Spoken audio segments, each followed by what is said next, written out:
Well, good afternoon, everyone.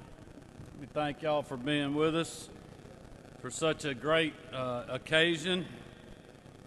Certainly want to thank a lot of hard-working people here at the Capitol today for their work on this bill, including one of my floor leaders, Representative Burt Reeves, obviously our Lieutenant Governor. Jeff Duncan is here this morning, our First Lady, Marty Kemp, and youngest daughter, Amy Porter. Not sure why she's not in school, but I'll find that out in a minute. I also want to thank Representative Katie Dempsey.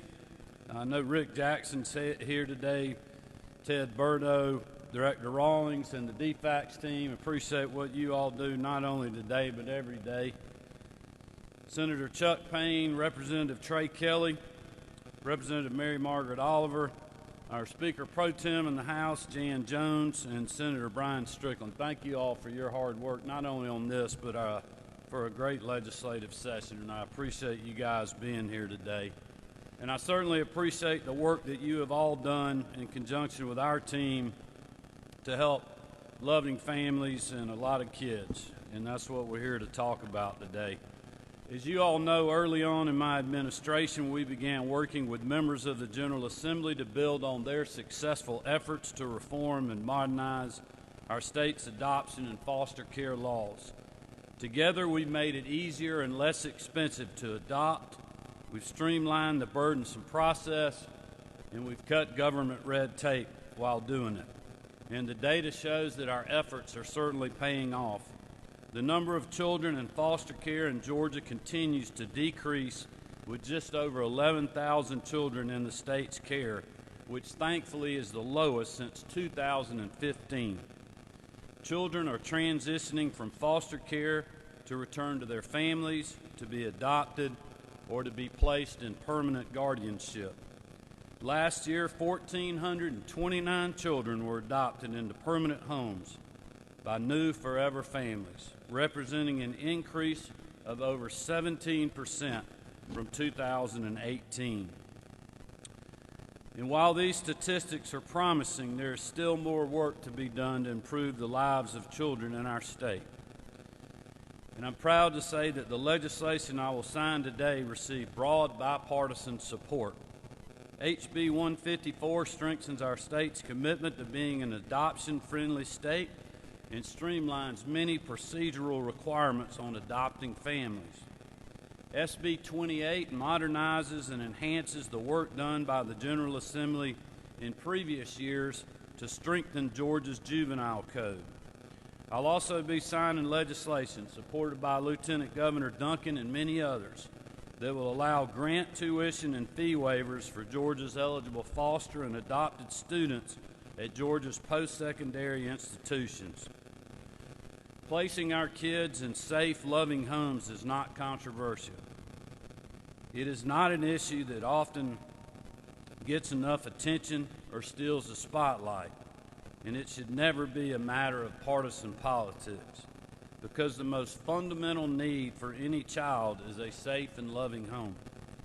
By making it more affordable to adopt, reducing bureaucratic red tape, and championing the safety of children across our state, we can ensure that Georgia's children are placed in those homes in a secure and safer future for generations to come. The many stakeholders who are with me today have worked tirelessly to improve Georgia's foster care and adoption systems. Countless Georgia children are better off thanks to your efforts. Thank you all so much. Before I turn it over to Representative Burt Reeves for his remarks, I just wanted to take a moment and thank him for his years of dedicated service to the state of Georgia in the State House. Burt has been a floor leader for my administration from day one, and he has certainly not been scared to tackle tough issues. His work on adoption and foster care reform got us to where we are here today, and his tireless work in bipartisan relationships are the reason I will be signing an overhaul to Georgia's citizens arrest statute next week. Burt may be about to go to work for Georgia Tech, but he's been a bulldog down here at the Capitol on a lot of tough issues.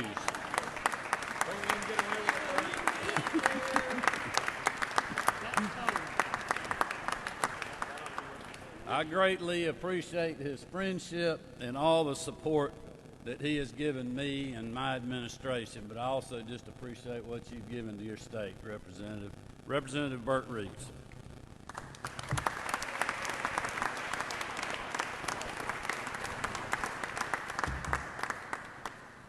Thank you, Governor Kemp. I guess try to think on my feet here. What you said about a bulldog, that stung, okay?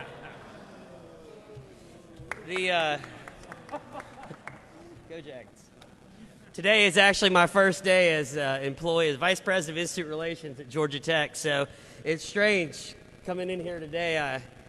I'm missing my, I no longer have the tag and a different title. I was here on Friday, and now I'm here again today, but some things have changed. But thank you so much, Governor Kemp, for your support on all of this. Gosh, you know, way back 4 or 5 years ago when we first started working on adoption reform in the House, when you were Secretary of State, I would get text messages from then Secretary of State Kemp about encouraging me and thanking me for what I was doing on adoption work. And when he won the race to be governor of Georgia and called me and asked me to be one of his floor leaders, one of the things that we talked about in that conversation was a commitment, and he had campaigned on a commitment to continue adoption and foster care reform.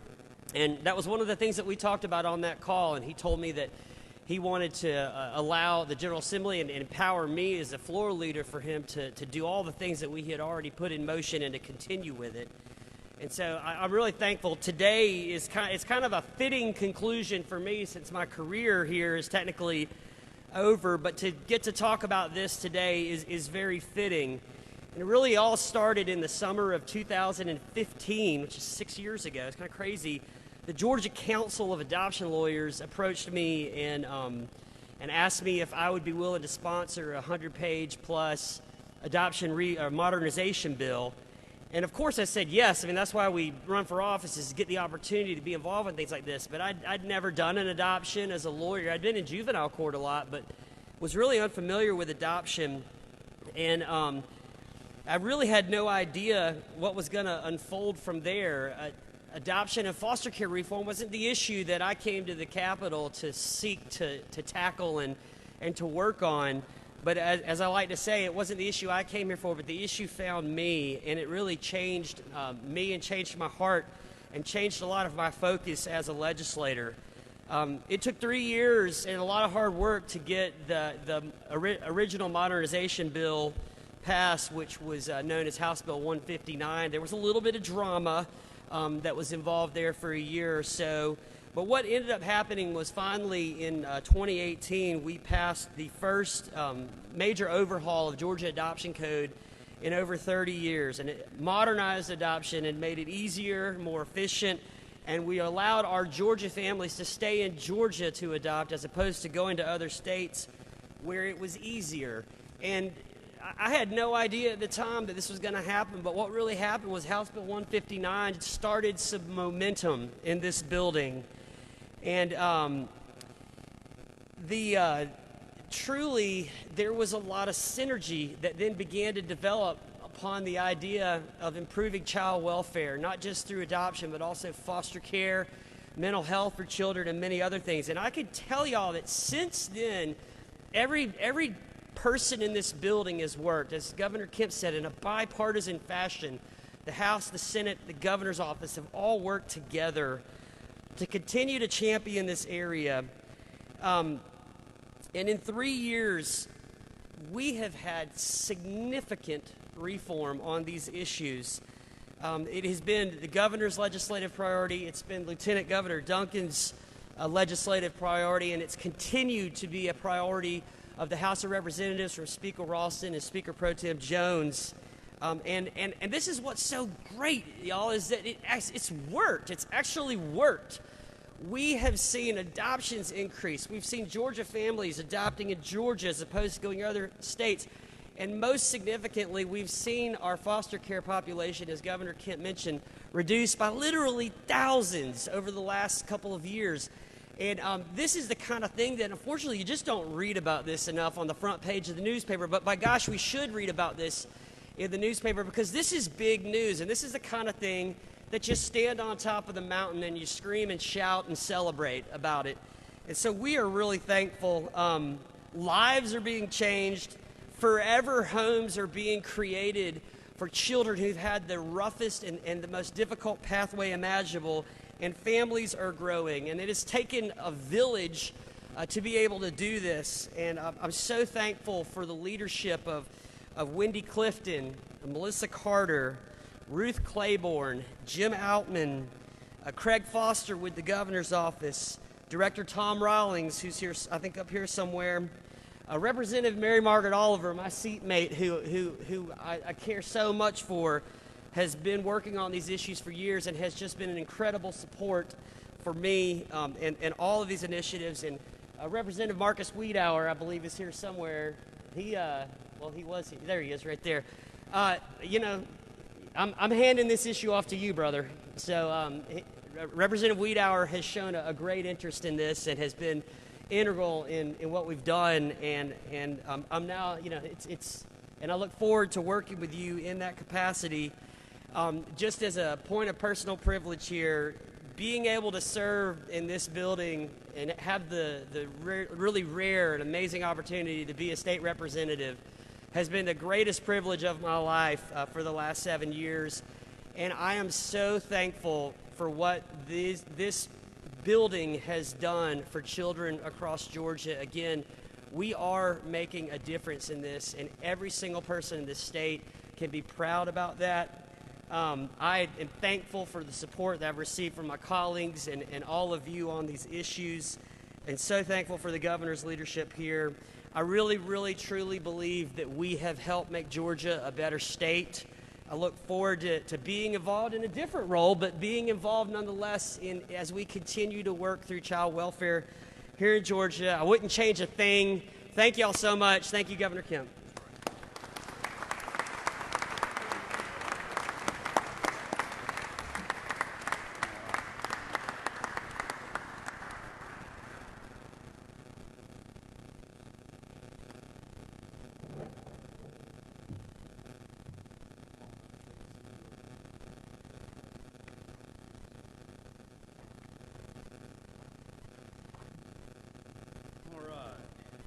Start with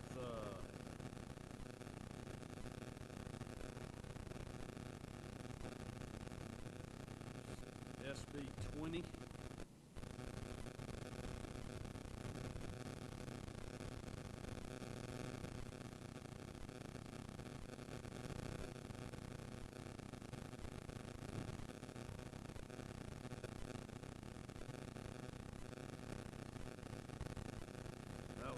Senator Chuck Payne. And SB 20. Certainly want to thank, as Bert did, Melissa Carter, Wendy Clifton, and Director Rawlings for their hard work on this great piece of legislation.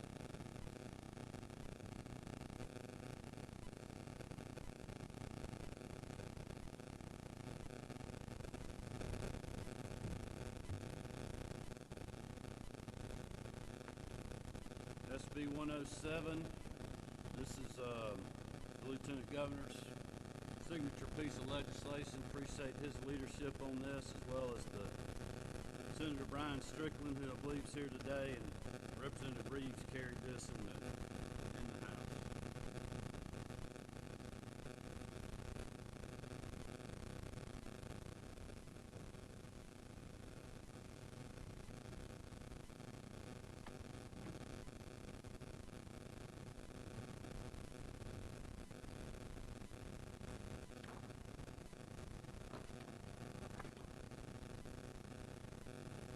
House Bill 548, Representative Katie Dempsey and Floor Leader Bo Hatchett carried this in the Senate.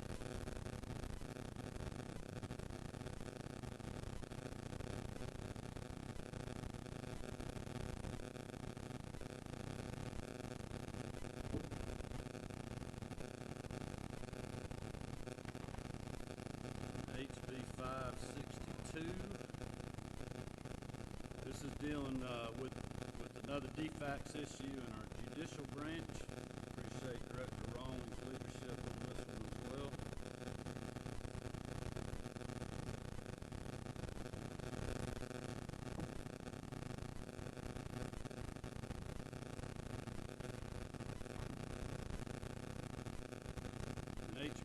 54. This is continuing our commitment to being an adoption-friendly state by proposing necessary changes to the adoption laws that lessen the burden of adoption